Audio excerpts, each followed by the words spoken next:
Lawrence in St. Paul. Hey, Lawrence in Minnesota. What's up? St. Paul. Hey, Thom, not so fast on the comment about the virility of the black guy. You might be right there. That's the only stereotype that I agree with. Okay. No, I was just kidding. Might have start off with a. I hope you're just kidding, but you know, because you just scared a whole bunch of white guys. Yes, it was a joke, but getting to the point though.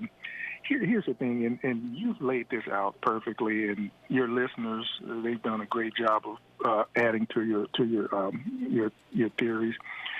But here's the thing, and this is why the Democrats are going to lose again, because you had a caller on your show earlier this week. He was talking about, the Democrats need to change up talking about Donald Trump. We can't talk about him. We got to talk about jobs. We got to talk about education for all.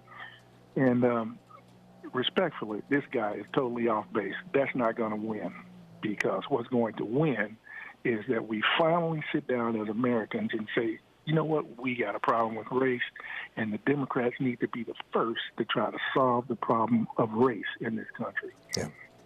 And that's what it is. It's not well, the Democrats have taken that on. I mean, when Congressman Pocan said that, he was not talking about race. He was talking about Russia. He said, you know, if we think that we're going to get elected because people are upset that Donald Trump was colluding with the Russians, you know, that's not going to sway more than a handful of votes. But, you know, the Progressive Caucus, the Congressional Progressive Caucus, has always been, you know, a very, you know, a very positive force, I think, on race. And there are a lot of members of the Progressive Caucus who are also members of the Black Congressional Caucus. Yeah, but why is the message getting lost though? Somehow the message is getting lost. They're not really. Well, I think that to a certain extent they've incorporated the message, because there are so many people of color who are running for political office right now, and women, who are being embraced by the progressives. And that's true too.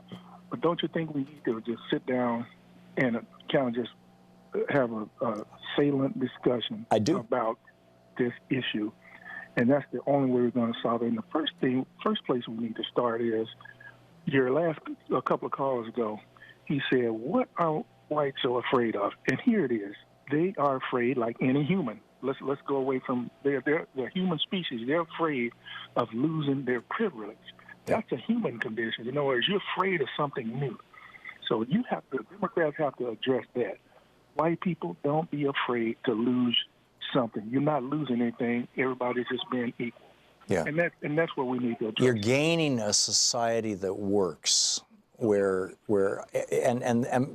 part of the problem is, Lawrence, and this is, I mean, if you look at it from the point of view of poor white people in previously industrialized parts of the United States, you know, the three states where Donald Trump basically beat Hillary Clinton, Pennsylvania, Michigan, and Wisconsin.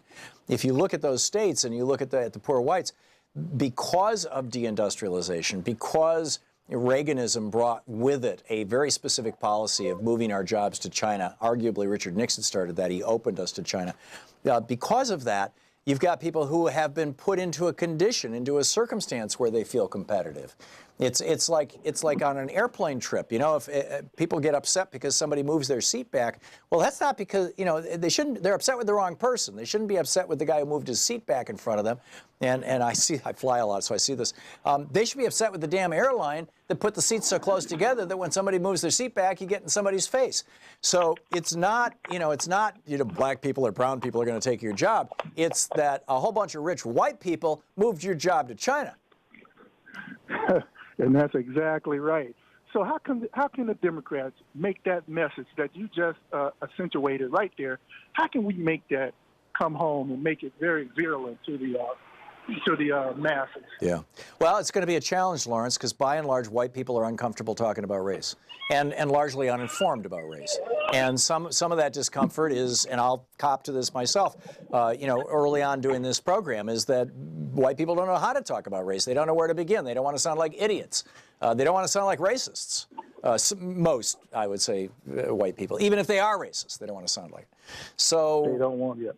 Yeah, so we've got to figure out a way to have these conversations, and hopefully this show is some small contribution to that. But it really, this problem is one that white people caused, and white people are going to have to solve, because it is a problem with white people. It's not a problem with black people or Hispanic people or Asian people or Native Americans. This is a problem that white people caused, and a societal condition that white people brought about. And are going to have to do something about it. Lawrence, thank you for this.